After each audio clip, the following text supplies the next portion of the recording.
تھوڑے علم وچ ہے کہ پنجاب اسمبلی اندر ایک قانون پاس ہو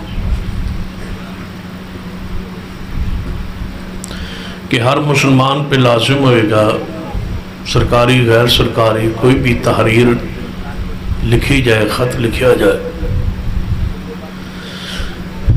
تو اس کے اندر اگر نام آئے محمد رسول اللہ صلی اللہ علیہ وسلم کی ذات پاک دا تو ہر مسلمان پہ لازم ہوگا کہ وہ لکھے محمد خاتم النبیین صلی اللہ علیہ وسلم۔ اس بل کی دوسری شکل سی کہ جب بھی کوئی شخص کسی بھی تحریر اندر امہات المومنین جو کسی بھی مادہ نام لکھے گا اس پہ لازم ہوگا کہ وہ لکھے ام المومنین سیدہ خدیجہ رضی اللہ تعالیٰ عنہ، ام المومنین سیدہ عائشہ رضی اللہ تعالیٰ عنہ۔ اس بل کی تیسری شکل کہ اگر خلفائے راشدین میں سے کسی کا تذکرہ کرے لکھے تو ہر مسلمان پہ لازم ہوگا وہ لکھے خلیفہ راشد سیدنا ابو بکر صدیق رضی اللہ تعالیٰ عنہ، خلیفہ راشد سیدنا عمر رضی اللہ تعالیٰ عنہ، خلیفہ راشد سیدنا عثمان رضی اللہ تعالیٰ عنہ، خلیفہ راشد سیدنا علی رضی اللہ تعالیٰ عنہ۔ اور نبی علیہ السلام کی چار بیٹیاں زینب، ام رقیہ، ام کلثوم، سیدہ فاطمہ رضوان اللہ علیہن اجمعین، انہاں چوں کسی ہستی شخصیت کا ذکر کرے گا تو لکھے گا زینب رضی اللہ تعالیٰ عنہ، رقیہ رضی اللہ تعالیٰ عنہ، سیدہ ام کلثوم رضی اللہ تعالیٰ عنہ، سیدہ فاطمہ الزہرا رضی اللہ تعالیٰ عنہ۔ اس بل کی پانچویں شکل سے کہ کسی بھی صحابی کا نام لکھے تو اس پہ پابندی ہوگی کہ وہ ساتھ رضی اللہ تعالیٰ عنہ لکھے۔ آگے مثال سی مثلا سیدنا امیر معاویہ رضی اللہ تعالیٰ عنہ، سیدنا ابو سفیان رضی اللہ تعالیٰ عنہ۔ یہ قانون پاس ہوا پنجاب اسمبلی۔ ہن تسی سارے پڑھے لکھے سمجھدار لوگ بیٹھے ہو، میں دسو اس وچ کوئی قابل اعتراض بات نہیں سی، لیکن اس بل دے پاس ہونے تو بعد ایک پریس کانفرنس کی گئی، اس کے اندر یہ بات ببانگ دول کہی گئی کہ ہم امیر معاویہ کو رضی اللہ تعالیٰ عنہ نہیں مانتے، ہمیں مجبور کیا جا رہا ہے کہ جس کو ہم مانتے نہیں اس کو رضی اللہ تعالیٰ عنہ لکھیں۔ ہمیں مجبور کیا جا رہا ہے کہ ہم ابو بکر عمر عثمان کو خلیفہ راشد لکھیں، پھر ہمارا عقیدہ تو ختم ہو گیا، خلیفہ بلا فضل سیدنا علی ہے۔ ہمیں مجبور کیا جا رہا ہے کہ سیدنا علی کے ساتھ رضی اللہ تعالیٰ عنہ لکھیں، جبکہ ہمارا عقیدہ ہے کہ وہ نفس رسول ہیں، وہ علیہ السلام نبیوں کے برابر ہے، تو ہم تو علیہ السلام لکھیں۔ ہمیں مجبور کیا جا رہا ہے کہ نبی علیہ السلام کی چار بیٹیاں ہیں، جبکہ ہمارا عقیدہ ایک بیٹی ہے اور تین سیدہ خدیجہ کی بیٹیاں ہیں، رسول اللہ کی بیٹیاں نہیں ہیں۔ یہ پچھلے شور سے سیدہ خدیجہ ساتھ لے آئی تھی، حالانکہ قرآنی نص ہے یا ایھا النبی قل لازواجک و بناتک۔ یہ تو قیامت آنی ہے نا، جب رسول اللہ کی تین بیٹیاں ظالموں کی گریبان پکڑے کہ تم نے جدا کر دیا تھا ہمیں محمد مصطفیٰ سے، اپنے باپ سے، ادعوہم لآبائہم۔ قرآن کہتا ہے کہ اولاد کو اس کے باپ کے نام پہ بلاؤ، تو رسول اللہ کی بیٹیوں کو ہٹا دیا گیا، کس سے؟ محمد مصطفیٰ والی ولدیت کی نسبت سے کاٹ دیا گیا، کہا گیا ہمیں مجبور کیا جا رہا ہے۔ تو اس بل دے پاس ہو جانے تو بعد گورنر پنجاب دے دستخط ہونا باقی سن، اس بل نے قانون دا حصہ بننا سی۔ پوری سوچی سمجھی سازش دے تحت اس بل نو ناکام کرن لئی، لوگاں دے اندر افراتفری مچان لئی تاکہ فرقہ واریت طرف رخ مڑے اور یہ بل پاس نہ ہو، اس پر گورنر دستخط نہ کرے، تو پورے پلاننگ کے تحت سیدنا صدیق کو اسلام آباد میں کافر کہا گیا، نعوذ باللہ۔ تاکہ یہ لڑائی جھگڑا اس رخ اختیار کر جائے۔ پھر سیدنا امیر معاویہ سیدنا ابو سفیان رضی اللہ تعالیٰ عنہ، باپ بیٹا، رسول اللہ کا ایک سسر ہے، دوسرا رسول اللہ کا برادر نسبتی ہے، ان کی بہن امیر معاویہ کی رسول اللہ کے گھر میں ہے، ابو سفیان کی بیٹی محمد مصطفیٰ کی بیوی ام حبیبہ رضی اللہ تعالیٰ عنہ۔ تو گستاخی کی گئی، اعلانیہ لعنت کی گئی تاکہ یہ رولا مرچے، خرابی ہو، فساد ہو، انتشار ہو اور وہ قانون نہ پاس ہو۔ اس کے مقابلے میں اہل سنہ اکٹھے ہوئے، پورے ملک میں تحریک مچی ہوئی ہے، جاری ہے کہ ہم یہ قانون بنوا کے رہیں گے، صحابہ کی گستاخی رکوا کے رہیں گے۔ یہ ایک سلسلہ چل رہا ہے، اس پر پورے ملک میں گفتگو کا سلسلہ جاری ہے، عظمت صحابہ کے بیان جاری ہیں، تمام اہل سنہ کے مکاتب ہائے فکر اکٹھے ہیں اس مسئلے پر۔ جس طرح ختم نبوت پر سارے اکٹھے ہو کے مرزائیت کا مسئلہ جناب حل کیا تھا، ان کے کفر کا مسئلہ حل ہو گیا تھا، اسی طرح اس پر اہل سنہ سارے اکٹھے ہیں کہ صحابہ کی گستاخی کرنے والے کو قانون حرکت میں آنا چاہیے، قانون بننا چاہیے، تاکہ کوئی بدزبان نہ اہل بیت کی توہین کر سکے، نہ اہل رسول کی توہین کر سکے، نہ ہی اصحاب رسول کی توہین کر سکے۔ یہ قانون بنوانے کے لیے یہ تاریخ جاری ہے، اور جب تک یہ قانون اب بنتا نہیں یہ تاریخ جاری رہے گی انشاءاللہ۔ قرآن پاک پڑھیے، اصحاب رسول کی شان، عزت، عظمت۔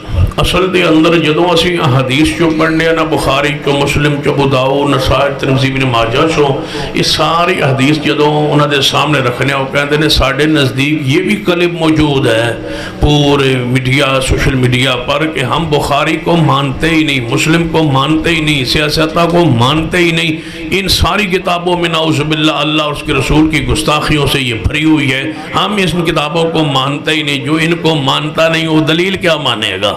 وہ کیا مانے گا حدیث بخاری؟ وہ کیا جانے روایت مسلم کی حیثیت کیا ہے، حدیث کی اہمیت کیا ہے، حیثیت کیا ہے؟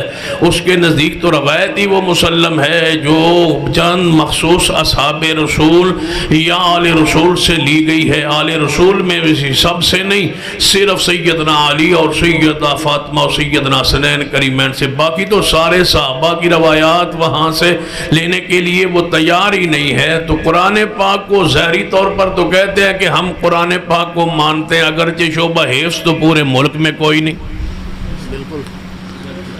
پورے ملک میں شعبہ حفظ نہیں ہے، تلاش کر لے۔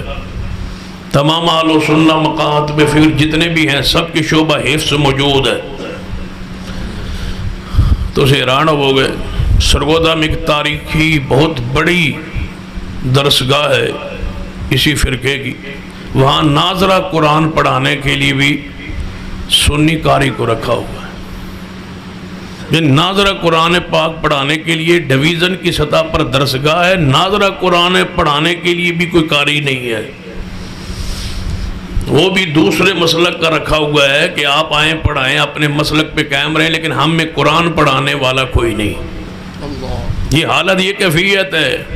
اس پر تو میں اس قاری کا نام بھی بتا سکتا ہوں، جگہ بھی بتا سکتا ہوں۔ یہ حالت کیفیت ہے قرآن کے حوالے سے، نہ قرآن ہو، نہ سینے میں محفوظ ہو، نہ تراویح ہو، نہ قرآن سنانا ہو۔ تو قرآن پاک بھی وہاں پیش، بہرحال زمانے کو، دنیا کو یہ کہتے ہیں کہ ہم قرآن کو مانتے ہیں۔ اگر مانتے ہیں تو پھر قرآن پہ غور کریں۔ قرآن پاک کی جڑی آیت میں پڑھی، اس آیت ذرا غور کیجئے۔ قرآن پاک نے کی فرمایا، الیوم اکملت لکم دینکم، دین تو مکمل ہوا رسول رحمت صلی اللہ علیہ وسلم پر، تو رب کو کہنا چاہیے تھا الیوم اکملت لک دینک واتممت علیک نعمتی ورضیت لک الاسلام دینا۔ لیکن یہ قوم ضمیر کیوں آئی، یہ جمع کے الفاظ کیوں آئے؟ جہاں دین مکمل ہوئے محمد مصطفیٰ پر، اللہ نے صحابہ کو ساتھ رکھا ہے۔ الیوم اکملت لکم، تمہارا دین تمہارے لیے میں نے پسند کیا ہے اسلام، اور آج مکمل کر دیا ہے۔ تم کہہ کے صحابہ کو ساتھ شامل کر کے باریک اشارہ کیے کہ صحابہ کرام کا کیا ہوا عمل ہمارے لیے حجت ہے، وہ بدعت نہیں ہے۔ صحابہ کے علماء کرام موجود ہے، میں کہا کرتا ہوں صحابہ کی سب سے بڑی یہ شان یہ ہے کہ صحابہ بدعت کی بات سے ہی خارج ہیں، باہر ہیں۔ صحابہ کا عمل ہمارے لیے حجت ہے۔ قرآن کی آیت، حدیث رسول واضح اپنے معنی میں ہمارے پاس موجود نہ ہو تو صحابہ کا عمل ہمارے لیے حجت ہوتا ہے۔ ایک صحابی رسول کوئی عمل کرے اور اس کے خلاف ہمیں قرآن کی آیت مل جائے یا حدیث مل جائے، ہم کیا کریں گے؟ ہو سکتا ہے اس مسئلے کا صحابی کو علم نہ ہو، لیکن یہ نہیں کہہ سکتے انہوں نے بدعت کی ہے۔ جو بدعت سے بات سے خارج ہوں، بتاؤ ان کی حیثیت کیا ہو؟ وہ عظیم مرتبے پر ہیں۔ انہی کے بارے میں قرآن پاک وہ آیت سنیے، وَمَن يُشَاقِقِ الرَّسُولَ مِن بَعْدِ مَا تَبَيَّنَ لَهُ الْهُدَىٰ وَيَتَّبِعْ غَيْرَ سَبِيلِ الْمُؤْمِنِينَ، جو رسول اللہ کی مخالفت کرے حق آ جانے کے بعد اور صحابہ کا راستہ چھوڑے، ہم اس کو جہنم میں پھینکیں گے۔ اور جو صحابہ کا راستہ چھوڑے،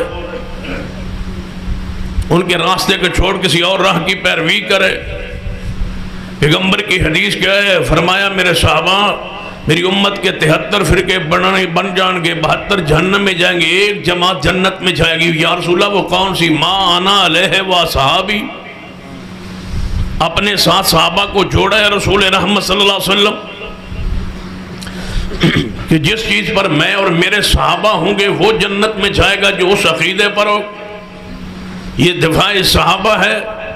فَإِنْ آمَنُوا بِمِثْلِ مَا آمَنْتُمْ بِهِ فَقَدْ اهْتَدَوْا، ایسے مان لو جیسے صحابہ ایمان لیا۔ علیکم بسنتی و سنت الخلفاء الراشدین المہدیین، میرے صحابہ میرے جانے کے بعد تم بڑے بڑے اختلافات دیکھو کہ اپنی داڑھ کے نیچے میری سنت اور میرے خلفاء راشدین کی سنت کو مضبوطی سے تھام لینا۔ بخاری میں حدیث ہے، آپ نے فرمایا میرے جانے کے بعد ابو بکر و عمر کی اقتداء کرنا۔ یہ ساری حدیث و آیات اس بات کی دلیل ہیں کہ محمد مصطفیٰ کے ساتھ دین میں صحابہ جڑے ہوئے۔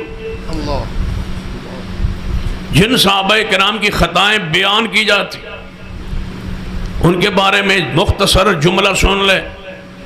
رسول اللہ معصوم تھے، رسول اللہ پر دین آیا، دین نافذ کیسے ہو سکتا ہے؟ جب تک صحابہ سے خطائیں نہ ہوں دین نافذ کیسے ہو سکتا ہے؟ میں کہتا ہوں یہ اللہ کا امر ہے کہ صحابہ سے کوئی خطا ہو جائے تاکہ دین کے نفاذ کے کام آ جائے محمد مصطفیٰ کے صحابہ۔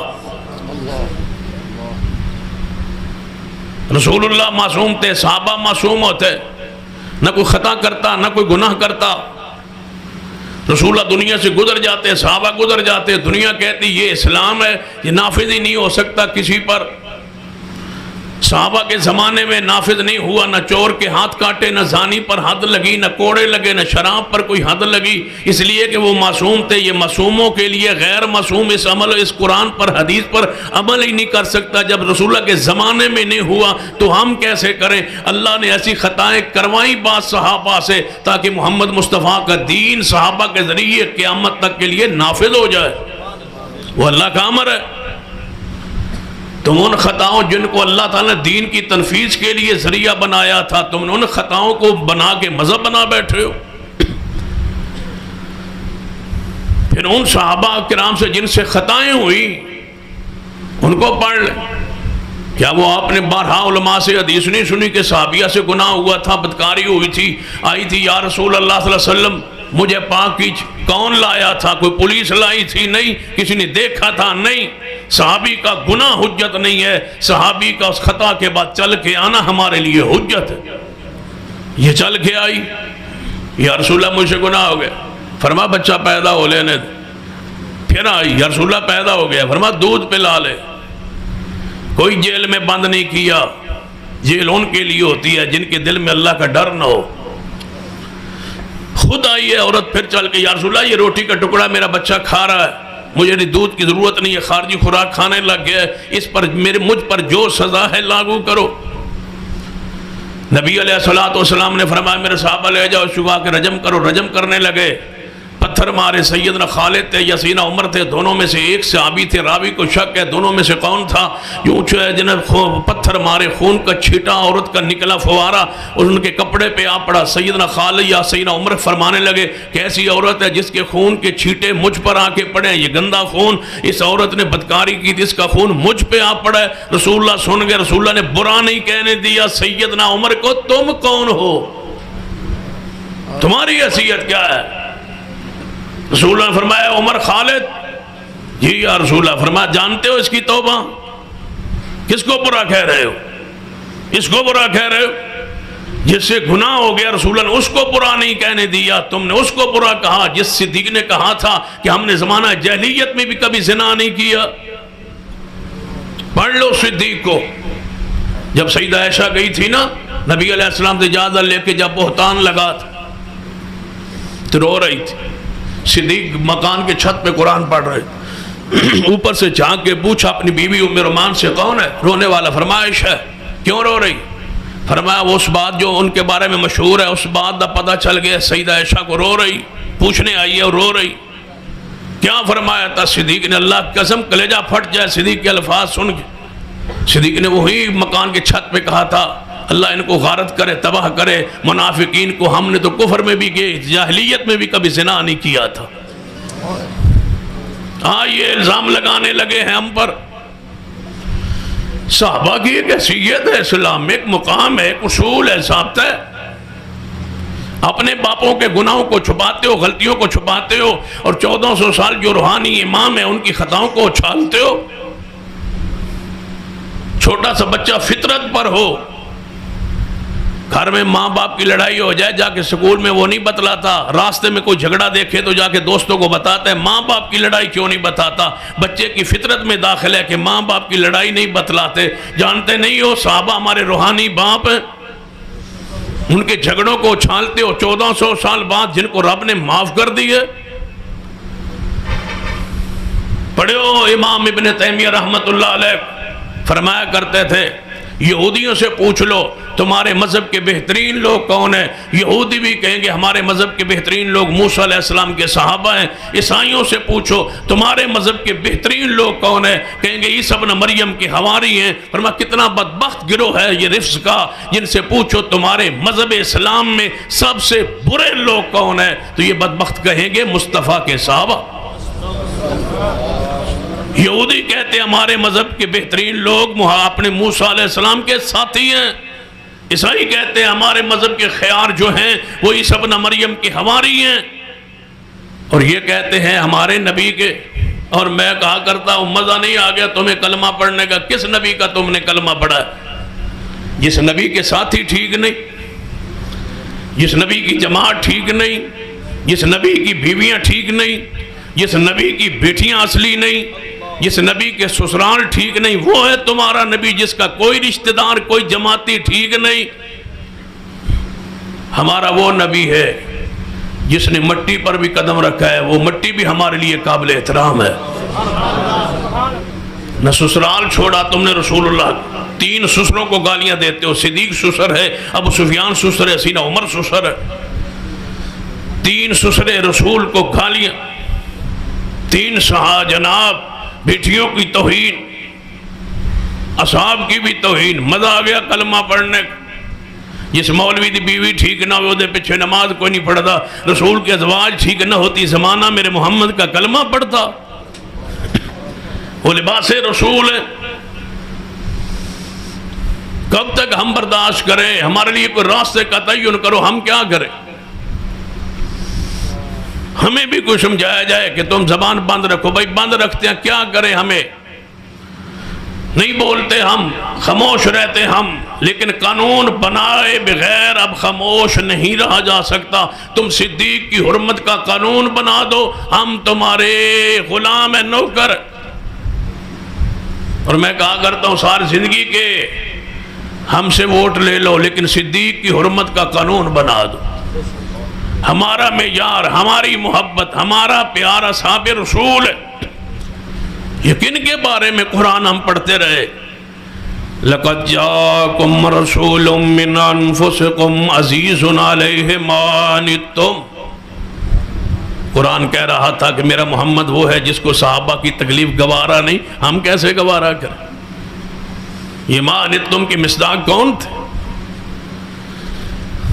جدو میں اس آیت نو پڑھنا اور حیرانگی ہوندی، الا تنصروا فقد نصرہ اللہ اذ اخرجہ الذین کفروا، اگر تم مدد نہ کرو اس کی، کس کی؟ محمد مصطفیٰ کی، اللہ نے اس کی مدد کر دی ہے۔ اذ اخرجہ الذین کفروا، جب نکال دیا تھا مکہ سے کافروں نے، کس کو؟ محمد صلی اللہ علیہ وسلم۔ پڑھ لی اس قرآن، اس آیت پہ جتنا غور کرو گے ایک اہم ترین بات تمہیں سمجھ آئے۔ اللہ فرماتا ہے تم اگر مدد نہ کرو میرے رسول محمد صلی اللہ علیہ وسلم کی تو یقین اس کی مدد اللہ نے کر دی ہے۔ اس کو جب کافروں نے نکالا مکہ سے، نکالا کیسے نے؟ اذ اخرجہ الذین کفروا، قرآن ہے اذ اخرجہ الذین کفروا، جب نکالا مصطفیٰ کو مکہ سے، کنہوں نے؟ کافروں۔ جب مکہ سے نکالا مصطفیٰ کو کس نے؟ کافروں نے۔ اب قرآن سنو اور ان کی قرآن کی فہمی سنو، نکالا کافروں نے، جو ساتھ لے گیا وہ بھی کافر ہے۔ اب بتاؤ قرآن سمجھ نہیں آ گیا؟ نکالنے والے کافر، قرآن کہتا ہے جنہوں نے نکالا کافر ہے، تم کہتے ہو جو لے گیا ہے وہ مسلمان نہیں ہے۔ نکالنے والے کافر ہیں تو جو لے گیا ہے اس کا آگے ذکر ہے۔ ثانی اثنین، قرآن کہتا ہے نکالنے والے مکہ سے مصطفیٰ کو کافر تھے، تم کہتے ہو جس کے حوالے جو لے گیا ہے وہ مسلمان نہیں ہے۔ مجھے بتاؤ قرآن کا پھر معنی کیا کر؟ نکالنے والے بھی کافر، لے جانے والے بھی کافر۔ قرآن کو سمجھا دو، ہمیں بھی کوئی طریقہ سمجھا دو، کوئی منطق، کوئی فلسفہ، کوئی ہمیں بھی سمجھا دو، کوئی ترجمہ مفہوم، کوئی گرامر کی روشنی میں ہمیں سمجھا دو، قرآن کی فصاحت بلاغت ہمیں سمجھا دو۔ اس تضاد کو جو تمہارے سوچ کے مطابق ہے کیسے جناب رفع کرو؟ قرآن کہتا ہے نکالنے والے کافر ہیں، تم کہتے ہو نہیں جو لے گیا تھا ساتھ، صدیق ساتھ لے گئے ہیں محمد مصطفیٰ صلی اللہ علیہ وسلم، کہتے اوپر سے مسلمان تھا، جو اوپر سے ہو رب اس کے حوالے کرنا تھا محمد مصطفیٰ کو۔ پھر غار میں گئے اور غار میں سوئے، 3 راتیں رسول رحمت صدیق ایک غار میں رہے، اکٹھے رہے، سارے مواقع موجود تھے، مال چاہتے، 100 اونٹ کا اعلان ہو چکا تھا، جو پیغمبر کو گرفتار کروائے لے آئے اس کو 100 عربی نسل کے سرخ اونٹ دیے جائیں گے۔ مجھے بتاؤ جس کے سر کی قیمت 100 اونٹ مقرر ہو، کروڑوں روپے مقرر ہوں، وہ شخص پناہ لیتا ہے اس کے پاس جس پر اعتماد نہ ہو؟ کوئی عقل سے سمجھا دو، دور حاضر کی حالات کی روشنی میں سمجھا دو۔ قرآن اگر نہیں پڑھتے سمجھتے ہو تو کسی طریقے میں سمجھا دو کہ 100 اونٹ انعام ہے رسول اللہ کو جو گرفتار کر کے لائے۔ مجھے بتاؤ صدیق سے بڑا وفادار کون ہے؟ پھر سامنے ہیں، کفار پہنچ گئے، اندر صدیق و مصطفیٰ ہے۔ کافروں نے کوئی آج کی سازش، اگر اس موضوع کو میں چھیڑ لوں، کافروں کی کوئی آج کی یہ سازش ہے، کافروں نے شروع سے کوشش کی ابو جہل سے لے کر آج تک کہ صدیق محمد سے جدا ہو جائے، لیکن رب نے جدا ہونے نہیں دیا۔ کب کی کاش؟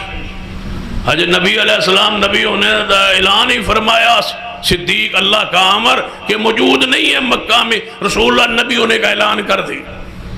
مکہ والے انتظار میں ہے کہ صدیق کو بے مکہ میں داخل ہونے سے پہلے بتلانا ہے، روکنا ہے، وہ بچپن کے ساتھی ہیں، کہیں وہ نہ مل جائیں محمد مصطفیٰ سے۔ یہ کافروں آج کی روش نہیں ہے، یہ پرانی روش۔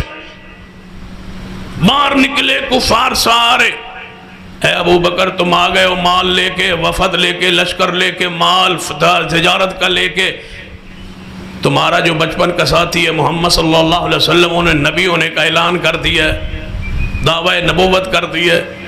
صدیق کہہ سکتے تھے پہلی کو جائیں گے پوچھیں گے، پرسوں جائیں گے پوچھیں گے، آرام کر لیں پھر پوچھیں گے، اونٹ بٹھا لیں پوچھیں گے، دیکھیں گے، نہیں، اسے جماعت کہتے ہیں، اسے محبت کہتے ہیں۔ صدیق نے اونٹوں کو چھوڑا سیدھا مصطفیٰ کے پاس، شام سے سفر کر کے آئے صدیق۔ تو سیدھا لاہوروں آوے تھے، شام جلسے پہ نہیں آتے، میں رات نو جناب مغرب ویلے تو میں لاہوروں آیا سا، پھر میں جلسے دے آ سکتا تھا۔ یہ شام سے آئے ہیں، پیدل چل کے آئے ہیں یا اونٹوں پہ سوار ہو کے آئے ہیں، گھر نہیں گئے صدیق، سیدھا مصطفیٰ کے پاس۔ دروازہ کٹکھٹایا، محبوب آئے، فرمایا محبوب جی سنا ہے آپ نے نبیوں نے کا اعلان کیا ہے؟ فرمایا ابو بکر مجھے اللہ نے نبی بنا دی ہے۔ فرمایا مجھے کلمہ پڑھا دو۔ کافر چاہتے تھے محمد سے صدیق نہ جڑے، لیکن قاری عبدالحفیظ فیصل آبادی دا خطاب بھی تو ہونا سی نبی اور صدیق، نبی اور صدیق جڑے ہوئے تھے۔ اللہ ان کی لمبی زندگی فرمائے، ان کے مصائب تکالیف پریشانیوں دور فرما دے۔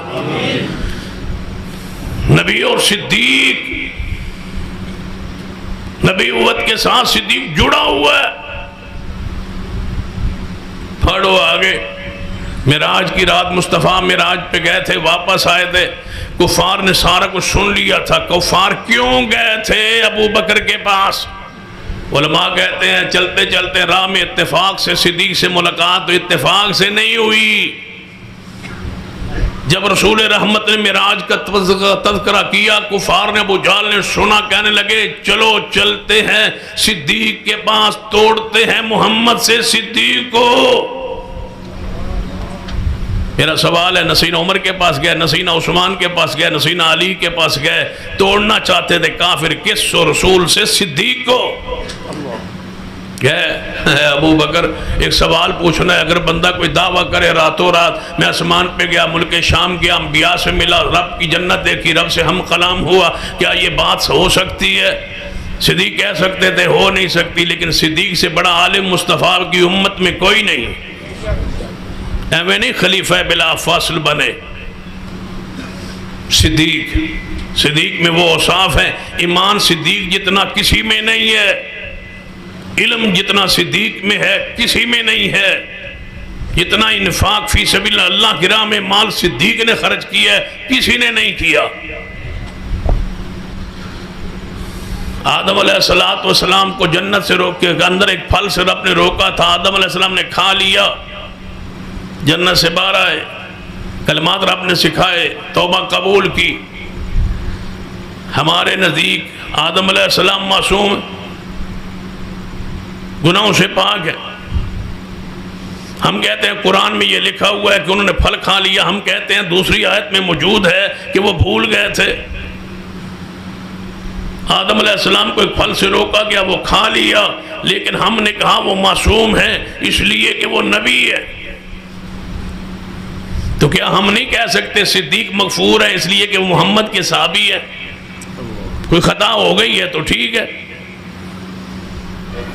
کیا موسیٰ علیہ السلام کے ہاتھ سے بندہ نہیں مرا؟ قرآن میں مکہ مارا تھا، ہم نے کہا کہ نہیں، یہ بندہ جو مرا تھا، یہ کا ہاتھ جو ہے مکہ جو ہے یہ اعلی قتل نہیں ہے، وہ دار الحرب تھا، جہاں مارا تھا وہ دار الامن نہیں تھا، وہاں فرعون ان کے بچوں کو ذبح کر رہا تھا۔ ہم نے یہ تعبیر و تفسیر سارے مسلمانوں نے، سارے گروہوں نے، سارے مفسرین نے کر کے موسیٰ علیہ السلام کی عصمت کو آج بھی ہم قائم ہیں کہ موسیٰ علیہ السلام گناہوں سے پاک ہے، معصوم ہے۔ میں پوچھتا ہوں صحابہ کرام کو جب اللہ نے معاف کر دیا ہے، وہ محفوظ تو ہیں، معصوم تو محمد مصطفیٰ ہیں، انبیاء ہیں، لیکن کرہ الیکم الکفر والفسوق والعصیان تو صحابہ کے لیے قرآن میں موجود ہے کہ وہ فسق کو، نافرمانی کو ناپسند کرتے ہیں۔ ان کی طبیعت اسلام میں، دین میں، اطاعت میں، اتباع میں ڈھل گئی تھی، گناہ ان کے لیے مشکل ہو گیا تھا، نیکی ان کے لیے آسان ہو گئی تھی۔ ہمارے لیے نیکی مشکل ہے، گناہ آسان ہے۔ صحابہ کے لیے گناہ مشکل ہو گیا تھا، ان کی فطرت محمد کی اتباع میں ڈھل گئی تھی۔ یہ صحابہ کا مقام ہے۔ صرف صدیق و عمر کو ہی ہم نے 1400 سال بعد ان پر بحث کرنی۔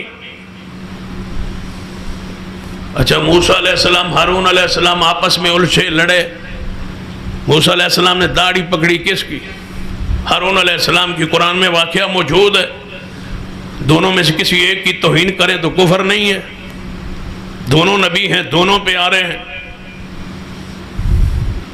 اگر صحابہ کرام آپس میں الجھ پڑے ہیں، یہ تو معصوم بھی نہیں ہیں، تو کیوں نہیں صحابہ سے وہ پیار ہوتا جس کے وہ مستحق ہیں؟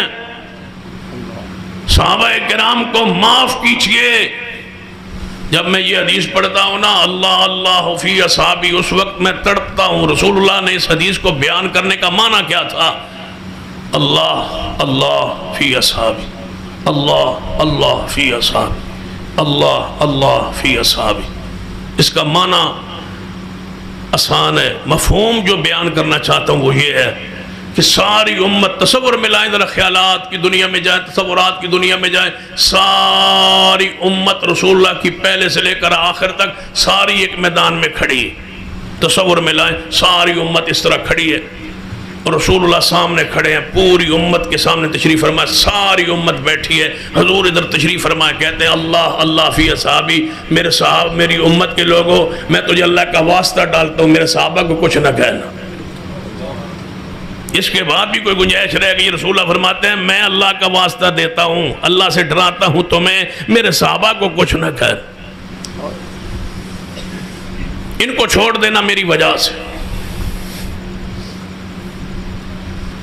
دیکھ لیجئے ماعز ابن مالک سے گناہ ہو، صحابی رسول ہے، یا رسول اللہ مجھ سے گناہ ہو گیا، فرمایا اس کو رجم کرو۔ رجم کرنے کے بعد دفنا دیا۔ 2 یا 3 دن گزرے، مسلم کی حدیث ہے، صحابہ کہنے لگے یار گناہ چھپیا رہندا نہ بولدا، تو رب کو معافی مانگ لیں، ہن گیا ہوئے گا جہنمی سزا بھگت رہے ہو گیا۔ بعض صحابہ نے کہا یار وہ صحابی رسول ہے، اس نے گناہ اس سے ہو گیا ہے، اس پر حد لگ گئی ہے، پتھر کھا کے وہ فوت ہو گیا ہے، وہ جنت میں گیا ہو۔ آپس میں الجھا ہوا صحابہ کا، رسول اللہ گھر میں موجود تھے، جبریل آئے، فرمایا محبوب، رب کہتا ہے ذرا آسمان کی طرف نگاہ اٹھا۔ نبی علیہ السلام نگاہ اٹھائی، فرمایا دیکھ لو تمہارا ماعز جو ہے نا وہ جنت کی نہروں میں نہا رہا ہے، اور جا کے باہر صحابہ کو بتاؤ کہ ماعز کو برا نہ گئے۔ رسول اللہ باہر آئے، عشاء کی نماز کا وقت تھا، دیر ہو گئی تھی، فرمایا میرے صحابہ کیا بات کر رہے ہو؟ فرمایا ماعز کے بارے میں بات چل رہی ہے۔ فرمایا استغفروا لماعز بن مالک، اٹھو ماعز بن مالک کا جنازہ پڑھائیں، 3 دن بعد آؤ اس کے لیے جنازہ اس کا پڑھائیں۔ اللہ نے ماعز بن مالک کو معاف کر کے جنت کی نہروں میں وہ نہا رہا ہے۔ میں مصطفیٰ دیکھ آیا ہوں، جس سے یہ کام ہوا ہے اس کو رب نے جنت کی نہروں میں نہلا کے مصطفیٰ کو دکھا دی ہے۔ صدیق جس کے جنت کے ہر دروازے سے آواز آئی، تم اس کو برا کہتے ہو؟ وہ عمر جس کے محل کو رسول اللہ نے دیکھا تھا جنت، آ کے بیان کیا تھا، اور میں کہا کرتا ہوں رسول اللہ صلی اللہ علیہ وسلم کو خواب میں سیدنا علی کا محل نہیں دکھایا گیا، سیدنا عثمان کا محل، سیدنا دیگر صحابہ موجود، کسی کا محل نہیں دکھایا گیا۔ رسول اللہ نے 2 جو محل خاص دیکھے، وہ ایک اپنا محل ہے، اندر نہیں داخل ہوئے، سیدنا عمر کا محل دیکھا ہے۔ یا رسول اللہ دکھایا کیوں گیا ہے؟ فرمایا دیکھ لو، خبردار عمر کے بارے میں کچھ نہ کہنا، ان کا جنت میں محل بنا ہوا میں محمد دیکھ کے آیا ہوں۔ تم جنتیوں پر باز کرتے ہو، جنتیوں کو گالیاں دیتے ہو، جن کا محل رسول اللہ نے دیکھ لیا ہے جنت، اس کو برا کہتے ہو۔ جب رسول اللہ احد پہاڑ پہ کھڑے تھے تو آپ پہاڑ ہلا تھا، وہ مشہور حدیث، آپ نے کیا فرمایا؟ اسبت یا احد، ٹھہر جا، رک جا، انما علیکا، سوائے اس کے تجھ پر ایک نبی ہے، ایک صدیق ہے، 2 شہید ہے۔ کس کو شہید کہا تھا؟ عمر اور عثمان۔ شہید کون ہوتا ہے؟ شہید ہوتا کون ہے؟ جس کے ایمان آخری سانس میں موجود ہو، وہ شہید ہوتا ہے۔ جو ایمان مرنے سے پہلے، شہید ہونے سے پہلے، قتل ہونے سے پہلے 1 منٹ پہلے اسلام سے پھر جائے، وہ شہید نہیں ہوتا۔ شہید وہ ہوتا ہے جس کی موت اسلام پر، ایمان پر ہو۔ رسول اللہ عمر عثمان کو شہید نہیں کہنا چاہتے، رسول اللہ بتانا چاہتے ان کو مرتد نہ کہنا، ان کی آخری سانس میں بھی ایمان موجود ہوگا، اور میں محمد اس کی گواہی دیتا ہوں۔ وہ تو شہید ہے، عمر شہید ہے، عثمان شہید ہے، جس کو رسول اللہ شہید کہہ دے وہ شہید ہے اور وہ ایمان پر ہے۔ شہید تو وہ ہوتا ہی نہیں جو مرتد ہو جائے، جو پھر جائے۔ تم کہتے ہو 3 رہ گئے تھے، باقی سارے اسلام سے پھر گئے تھے۔ پھر اس آیت کا کیا معنی؟ اذا جاء نصر اللہ والفتح ورأيت الناس يدخلون في دین اللہ افواجا۔ اللہ کہتا ہے فوجوں کی فوجیں اسلام میں داخل ہوئی، تم کہتے ہو 3 رہ گئے تھے۔ قرآن کہتا ہے اولئک حزب اللہ، یہ لشکر ہے اللہ کا، یہ گروہ ہے اللہ کا۔ کبھی 3 بندوں کو بھی حزب اللہ کہا گیا، وہاں سے 3 بندے آ رہے ہیں تو بندہ کیا کہتا ہے؟ لشکر آ رہا ہے۔ اللہ فرماتا ہے یہ لشکر ہے۔ رب کہتا ہے اولئک کتب فی قلوبہم الایمان، ان کے دلوں میں نے ایمان لکھا ہے، اللہ نے لکھا ہے۔ کھرچا ظالمو تم نے لکھا، رب نے ہے، مٹایا تم نے۔ کس بنیاد پہ صدیق کو برا کہا گیا ہے؟ ہماری تو نیند سکون حرام ہو چکا ہے اللہ کی قسم، جب سے ہم نے صدیق کو، آسمان نہ پھٹ جائے، زمین شک نہ ہو جائے، صدیق کو کافر، نعوذ باللہ، جن کے بارے میں اگر اللہ قسم صدیق نہ ہوتے، میں کہا کرتا ہوں صدیق مومن نہیں ہے تو رب کی زمین پہ مومن ہے ہی کوئی؟ رسول اللہ کی امت کا اسی شخص سے تو آغاز ہوتا۔ گنو مصطفیٰ کی امت کہاں سے شروع ہوتی ہے؟ صدیق سے شروع ہوتی۔ جس کا پیغمبر کی امت کا آغاز ہو رہا ہے تم اس کو برا کہہ رہے ہو، تمہیں رب کی زمین پہ برا کہنے کے لیے بندہ ہی کوئی نہیں نظر آیا۔ آل حدیث یوتھ فورس کہ جوانوں، یہ ہمارے جاگنے کا وقت ہے، سونے کا وقت نہیں۔ صدیق کی کرامت ہے جس نے ہمیں جگا دیا، اٹھا دیا، اکٹھا کر دیا، متحد و متفق کر دیا۔ یہ صدیق کی عزت عظمت کی کرامت ہے کہ ہم سارے اکٹھے۔ آخری حدیث سن لو، ادھے گھنٹہ تو میں تے گھڑی انوے کی گھنٹہ ہو گیا، کاری بھی نہیں منابے ساتھ دوبارہ نہیں آندے پھر اینج پیار نال جی میں آج تشریف لے آئے جی ادھا گھنٹہ اور لگ جائے تھے۔ سن لو حدیث پاک، آخر پہ بات کو کلوز کرتا ہوں۔ نبی علیہ السلام نے مروا ابا بکر فلیصلی بالناس، صدیق کو کہو جماعت کرائے، صدیق کو کہو جماعت کرائے۔ کوئی نہیں بولا، پھر بھی بولی ہے تو امی عائشہ بولی یا رسول اللہ میرے ابے نو رہن دیو، یہ تو چاندے ہی نہیں، لوگ لائے ہیں اور رب لایا ہے۔ امی عائشہ نے کہا یا رسول اللہ میرے ابے رہن دو، کسی اور نو کہہ دو۔ عائشہ تیری فہم و فراست پہ قربان نے، سبحان اللہ، اگر لکھوا لینی آتے یا اے نہ کہہ دیا نہ کہنا دی، زبردستی آپ ہی لکھ لی ہونی ہے وصیت، خلافت آپ لکھ لی ہوگی امی عائشہ۔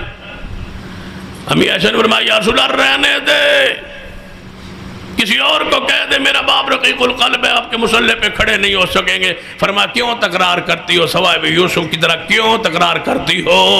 اللہ انکار کرتا ہے، مومن انکار کرتا ہے۔ صدیق کو کہو جماعت کروائیں۔ یار ایک مسئلہ ہوتا ہے اختلافی، ہم کہتے ہیں رفع الیدین کی حدیث ہے صحیح کرنے کی، ایک گروہ کہتا ہے کہ نہیں کرنے کی حدیث بھی ہے، وہ دیتے ہیں صحیح نہیں ہے، ہم کہتے ہیں صحیح نہیں ہے، وہ کہتے ہیں صحیح ہے، ہم کہتے ہیں صحیح نہیں ہے، واضح نہیں ہے، اپنے معنی میں مفہوم میں واضح نہیں ہے۔